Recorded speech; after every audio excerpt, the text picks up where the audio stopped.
तो दोस्तों नमस्कार। आज एक बहुत बड़ी खबर लेकर के आया हूं और खबर ऐसी है कि सुनकर के बिहार सरकार की नींद उड़ जाने वाली है। दिल्ली में 1 महीने तक चला छात्र आंदोलन, हजारों बच्चों की भीड़, धर्मेंद्र प्रधान का इस्तीफा और अब सीधा बिहार का ऐलान। जी हां, आपने बिल्कुल सही सुना। अभिजीत दीपके ने ऐलान कर दिया है कि उनका अगला बड़ा कार्यक्रम पटना में होगा।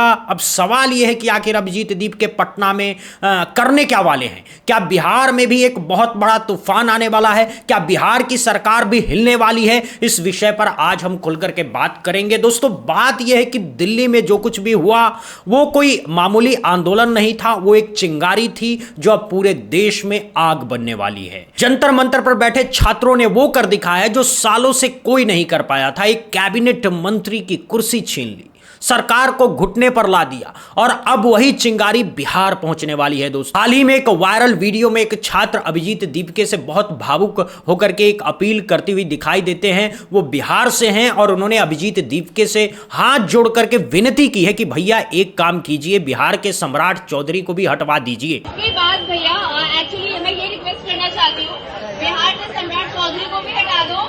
उस अनपढ़ गवार ने हमारे बिहार को बर्बाद कर दिया है। एक्चुअली हमने उन्हें चूज नहीं किया था। ये मैंने बहुत दिनों से मैं कह रहा हूँ कि ये प्रोटेस्ट खत्म होने के बाद कॉकरोच जनता पार्टी का जो पहला इवेंट होगा वो बिहार में होगा, पटना में होगा। अब जरा गौर कीजिए दोस्तों, ये बात एक छात्रा की है, ये बात बिहार की एक बेटी की है जिसका दर्द इतना गहरा है कि वो अपने ही राज्य के नेता के खिलाफ बाहर के आदमी से मदद मांग रही है। कितनी बड़ी विडंबना है दोस्तों। इसका मतलब क्या है? इसका मतलब यह है कि बिहार में जो सत्ता में बैठे हैं वो जनता की बिल्कुल परवाह नहीं करते, वो जनता की आवाज नहीं सुनते, तभी तो जनता को बाहर से मदद बुलानी पड़ रही है। और सबसे मजेदार जवाब अभिजीत दीपके ने दिया। उन्होंने साफ कह दिया कि मैं तो बहुत दिनों से यही सोच रहा हूं कि दिल्ली का आंदोलन खत्म होते ही मेरा पहला कार्यक्रम बिहार में होगा, पटना में होगा। यानी दोस्तों, बिहार पहले से ही उनके नक्शे पर था, बिहार पहले से ही उनकी योजना में था। यह कोई अचानक लिया गया फैसला नहीं है, यह एक सोची समझी रणनीति है। दिल्ली के बाद अब अगला निशाना पटना। इसका मतलब क्या है? सोचने वाली बात है दोस्तों मैं आपको बताता हूं इसका मतलब क्या है। इसका मतलब यह है कि अभिजीत दीपके की यह लड़ाई सिर्फ दिल्ली तक सीमित नहीं है, यह लड़ाई पूरे देश की है। यह लड़ाई हर उस राज्य की है जहां छात्रों के साथ अन्याय हो रहा है, हर उस शहर की है जहां पेपर लीक हो रहे हैं, हर उस गांव की है जहां बच्चे अपने भविष्य के लिए तरस रहे हैं। अभिजीत दीपके ने साफ कह दिया है कि जहां जहां छात्रों को समस्याओं का सामना करना पड़ेगा वहां वहां उनकी टीम खड़ी रहेगी। अब जरा सोचिए, बिहार के लिए कितनी बड़ी खबर है। बिहार में तो हालत ऐसी है कि पूछिए मत दोस्तों। बिहार में शिक्षा व्यवस्था का जो हाल है वो देख करके आंसू आ जाते हैं लोगों के। स्कूलों में मास्टर नहीं है, कॉलेजों में प्रोफेसर नहीं है, यूनिवर्सिटी में सालों तक रिजल्ट नहीं आते हैं और जब आते हैं तो पेपर लीक की खबर आती है। बिहार के बच्चे मजबूर होकर के कोटा जाते हैं, दिल्ली जाते हैं, अपने घरों से हजारों किलोमीटर दूर जाकर के पढ़ाई करते हैं। क्यों? क्योंकि बिहार में पढ़ाई का माहौल ही नहीं है। ये कमी कोई नई नहीं है दोस्तों, बरसों से चली आ रही है। सरकारें बदलती रहती हैं लेकिन बिहार का हाल नहीं बदलता है।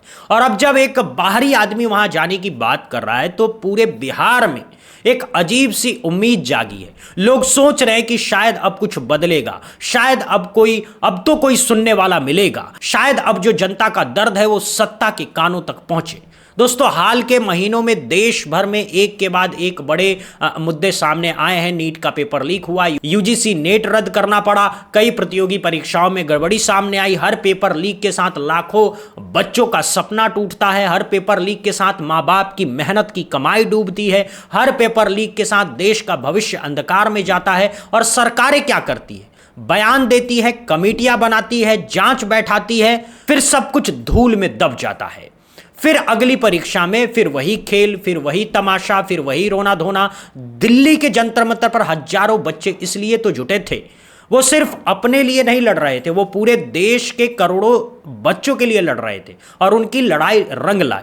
धर्मेंद्र प्रधान का इस्तीफा हो गया, ये कोई बड़ी बात नहीं है दोस्तों। ये लोकतंत्र की बहुत बड़ी जीत है, ये जनता की बहुत बड़ी जीत है, ये उन बच्चों की बहुत बड़ी जीत है जो सालों से चुप बैठे थे, जिन्हें लगता था कि कुछ नहीं बदलेगा। अब बिहार में भी वही उम्मीद जाग रही है। पटना में होने वाले कार्यक्रम को लेकर के छात्रों में गजब का उत्साह है, राजनीतिक गलियारों में भी हलचल मच गई है। बिहार की सरकार को अब समझ में आ रहा है कि कुछ बड़ा होने वाला है, कुछ ऐसा होने वाला है जो बिहार की राजनीति को हिला देगा।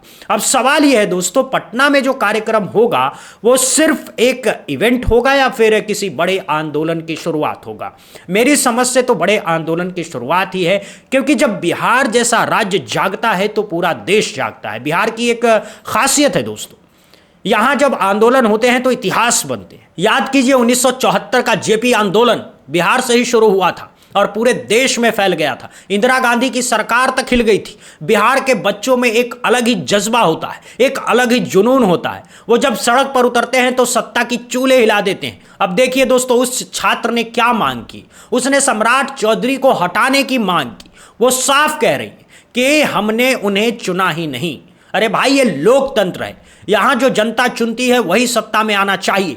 अगर बिना जनता की मर्जी के कोई सत्ता में आ जाए तो जनता का गुस्सा तो फूटेगा ही, और वही गुस्सा अब बिहार में फूटने वाला है। बिहार की जनता का धैर्य अब जवाब दे रहा है। बिहार की जनता अब खामोश नहीं रहेगी, बिहार की जनता अब सवाल पूछेगी। दोस्तों, बिहार में हालात इतने खराब हैं कि युवा अपना घर बार छोड़ करके दूसरे राज्यों में मजदूरी करने जाते हैं। बिहार में रोजगार नहीं है, बिहार में उद्योग नहीं है, बिहार में इंडस्ट्री नहीं है, बिहार में बड़े शहर नहीं है। बिहार में सब कुछ है, सिर्फ रोजगार नहीं है। और सरकार क्या करती है? बड़े बड़े दावे करती है, बड़े बड़े ऐलान करती है, कागजों पर विकास दिखाती है, लेकिन जमीन पर कुछ नहीं होता। बिहार के गांवों में जाइए, बच्चे नंगे पांव स्कूल जाते हैं, बच्चों के पास किताबें नहीं है, बच्चों के पास कॉपी नहीं है, स्कूल की छत टूटी हुई है, बारिश में बच्चे भीगते हैं, ठंड में बच्चे कांपते हैं। यह है असली बिहार, यह है वो बिहार जिसे कोई देखना नहीं चाहता। और सरकार क्या करती है? दिखावे के लिए कुछ काम करती है और उसका ढिंढोरा पीटती है, लेकिन असली समस्याओं पर कोई ध्यान नहीं देती। बिहार का युवा अब समझ चुका है दोस्तों, अब वो किसी के झांसे में नहीं आने वाला। अब वो जवाब मांगेगा, अब वो हिसाब मांगेगा। और अभिजीत दीपके का पटना जाना इसी शुरुआत का इशारा है। अब जरा बिहार की सरकार के बारे में सोचिए, इनको कितनी घबराहट हो रही होगी। कल तक जो लोग बिहार में मजे लूट रहे थे, आज उनके पैरों तले जमीन खिसक रही है। कल तक जो लोग जनता की परवाह नहीं कर रहे थे, आज उन्हें डर सता रहा है कि कहीं जनता सड़क पर न उतर आए। यही तो लोकतंत्र की खूबसूरती है दोस्तों।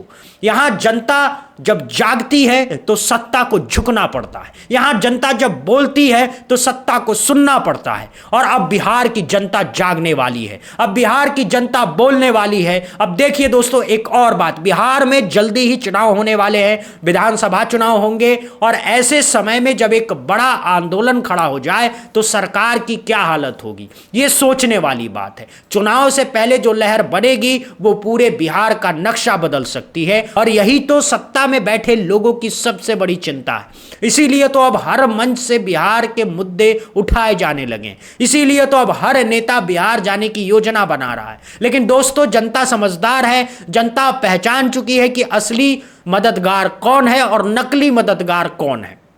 चुनाव के समय बड़े बड़े वादे करने वाले और चुनाव के बाद गायब हो जाने वाले, इन्हें अब जनता पहचानती है। और अभिजीत दीपके जैसे लोग जो असली मुद्दे उठाते हैं, जो जमीन पर काम करते हैं, जिनकी लड़ाई असली है, इन्हें भी जनता पहचानती है। अब बात करते हैं छात्रों की। बिहार के छात्रों में अब एक नई ऊर्जा दिख रही है। कोटा में जो बिहारी छात्र पढ़ रहे हैं, दिल्ली में जो बिहारी छात्र पढ़ रहे हैं, बेंगलुरु में जो बिहारी छात्र पढ़ रहे हैं, उन सब की नजरें अब पटना पर टिकी है। वो सब जानना चाहते हैं कि अगला कदम क्या होगा। वो सब चाहते हैं कि उनकी आवाज सुनी जाए, उनके दर्द को समझा जाए, उनके भविष्य के लिए कुछ ठोस कदम उठाए जाएं। और यही तो असली मुद्दा है दोस्तों। बिहार के बच्चों का भविष्य, बिहार के बच्चों के सपने, बिहार के बच्चों की उम्मीदें, इन सब को बचाना है, इन सब को संवारना है। अगर बिहार में एक बड़ा आंदोलन खड़ा हो जाता है तो बिहार की सरकार को झुकना ही पड़ेगा। अगर बिहार के बच्चे एजुकेट हो जाते हैं तो पूरा बिहार बदल सकता है, और यही तो अभिजीत दीपके का मकसद है, यही तो उनकी लड़ाई का मूल आधार है। दोस्तों एक बात और बताना चाहूंगा, इस पूरे मामले में सोशल मीडिया की भूमिका बहुत बड़ी है। ट्विटर पर, इंस्टाग्राम पर, फेसबुक पर हर जगह अब बिहार के मुद्दे उठ रहे हैं। हर जगह पटना के आने वाले कार्यक्रम की चर्चा हो रही है। बिहार के लोग अब अपने राज्य के बारे में खुलकर के बोल रहे हैं, अपनी परेशानियां साझा कर रहे हैं, अपने दुख दर्द को दुनिया के सामने रख रहे हैं, और यह बहुत जरूरी है दोस्तों। जब तक हम बोलेंगे नहीं तब तक कोई नहीं सुनेगा। जब तक हम अपनी परेशानी को सामने नहीं रखेंगे तब तक कोई समाधान नहीं निकलेगा। इसीलिए तो सोशल मीडिया आज एक बहुत बड़ा हथियार बन गया है। इसी सोशल मीडिया की ताकत से दिल्ली में एक आंदोलन खड़ा हुआ था, इसी सोशल मीडिया की ताकत से एक मंत्री की कुर्सी गई, और अब इसी सोशल मीडिया की ताकत से बिहार में भी बदलाव आ सकता है।